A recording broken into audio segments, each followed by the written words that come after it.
আজ আমরা জানব সাধন ভজন করবার উদ্দেশ্য কী।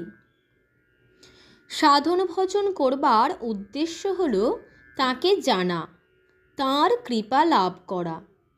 কামিনী কাঞ্চনে মন মলিন হয়ে আছে, মনে ময়লা পড়ে আছে, তা ধুয়ে সাফ করো।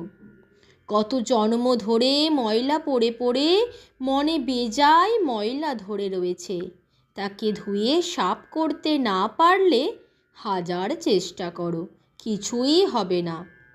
চিত্তশুদ্ধ না হলে তাঁর কৃপা লাভ করা যায় না। ঠাকুর একটি বেশ উপমা দিতেন।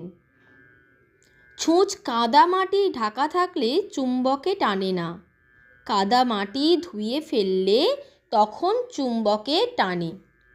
তেমনি তার স্মরণ মনন করলে, সরল প্রাণে তাঁর নিকট প্রার্থনা করলে, হে ঈশ্বর এমন কাজ আর করব না বলে অনুতাপ করলে, খুব ব্যাকুল হয়ে কাঁদলে মনের ময়লা সব ধুয়ে যায়। তখন ঈশ্বররূপ চুম্বক মনরূপ ছুঁচকে টেনে নেন।